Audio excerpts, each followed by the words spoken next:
Everyday superpower. We talk body language, non-verbal communication. That is, we talk dating, game, human dynamics, and everything in between. This one's about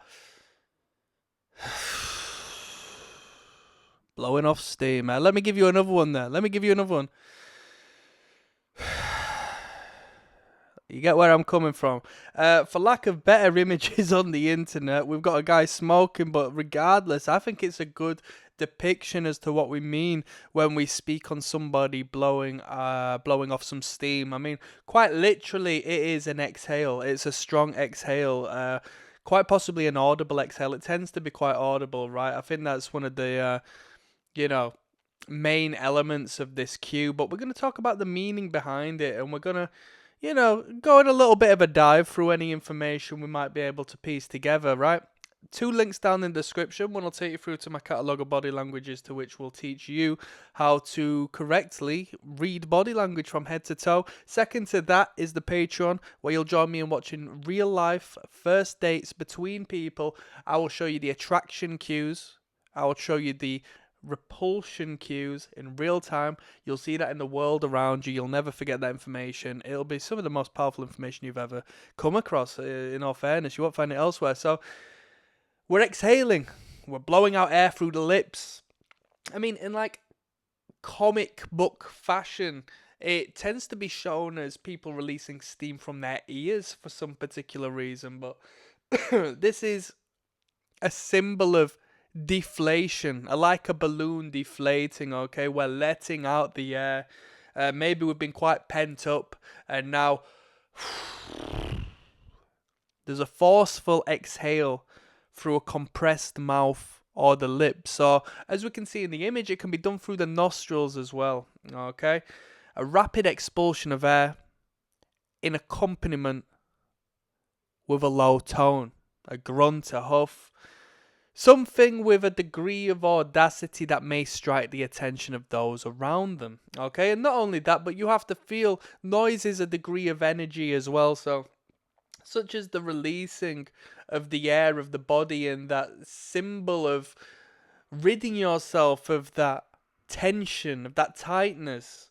You are also expressing a release of energy through the audio as well, through the not necessarily verbal, but you know where I'm coming from.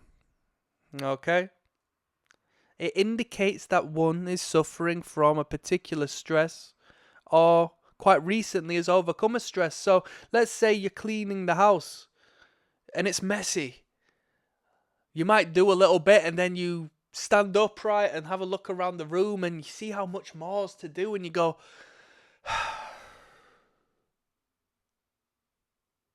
or maybe you've finished the entire room. You look around at this beautiful, pristine, clean space, and although you're in a good mood, you go, right, time to deflate.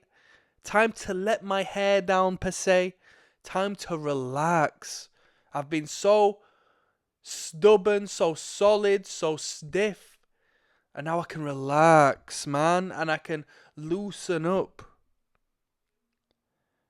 With use of the audio, the actual release of the sound, it can indicate to others in your immediate area that you are suffering, You want to be heard. That internalized struggle manifests into the outside world through this nervous display of energy.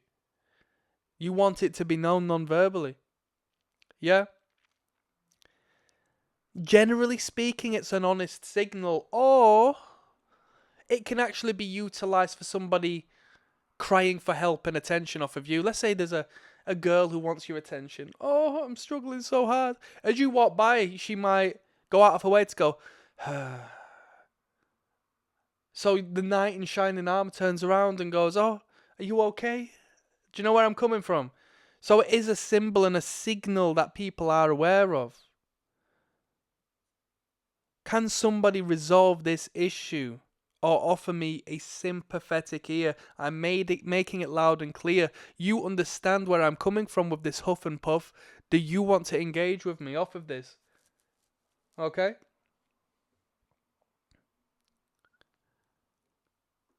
Let's continue. When you blow air out of the mouth, or when you generally sort of create a tension within the inner of the mouth by holding your breath and things alike. You engage and create a pressure that rubs against nerve endings. It's a pacifying behavior, such as when we self-touch ourselves. What we're doing is we're creating a self-soothing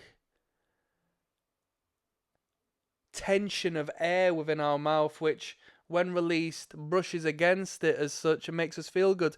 It has a parallel of taking your tongue and sort of running it around the inside of your mouth to calm yourself, which is what a pacifier does. It's what a dummy does for children, right? Aside from the whole oral fixation side of things, what it does is it touches the nerve endings on the lips, such as when you take that behavior into your adult life and start subconsciously applying the end of a pen to your lips as you're thinking, or when you're doing work. It's comforting. It's a pacifying behavior. We'll talk about this behavior later, but do you know when people whistle in public? And you wonder, why are they doing that? I had it happen to me the other day. I was in a quiet area. I was going up an elevator. And as I got off of the elevator, a man was getting on. And just as he turned around the corner to get onto the elevator, he walked by me and then just started whistling. Because that whistle is a pacifying behavior that creates a feel-good rush of hormones to the brain in relation to that stress they're feeling, you know. Intimate one-on-one sort of engagement in intimate physical proximity with another man who is a stranger they don't even know. So it happens in real time, and this is like that and can be utilized as such. This build up and then release of air creates a pacifying effect, driving positive feel-good hormones to the brain to fight off them stressful feelings completely outside of that person's conscious awareness. They know how they feel, a little bit uncomfortable, but they don't know how their body is fighting it off, and this is a meaning to an end for that. It indicates frustration, disapproval, uncertainty. It's a signal of pressure being released from the body. Okay? I have built up all of this stress and I need to relieve myself of it somehow. When we are nervous and our brain is overloaded with stressful stimuli, we'll start to move a little more often. We'll start to fiddle with things. We'll start to release that energy through our bodies to get it out into the world and outside of ourselves. Okay? The emotional deflation of the person. I have built up too much of this feeling I wish to rid of, and now I will rid of it. Yeah? Maybe we can approach it in the sense of somebody being weighed down. Oh my God, I'm weighed down by all this work. And in order to get myself back to my feet, in order to rise above, I must create a lightness in self by releasing this weight that exists within me. Yes?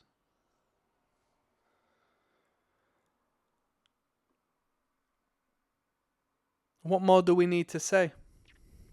Stressful body language. It's a pacifying behavior. It's a cry for help without the crying. And it's a want to be heard and a want to be understood. Click like and subscribe and check out the 2 links in the description. Peace. And whilst we're at it, hold on. Such as we do have the image there before us, what do people do when they're stressed? They go and have a cigarette. This constant motion continues, stops and starts and stops and starts and stops and starts. So they get the pacifying experience of this offload multiple times in a session, and they're able to do so because the cigarette is a tool that allows them to do so without social judgment.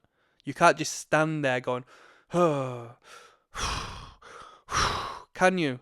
You can't just do that, but that cigarette allows you to do so. That's some game. Peace.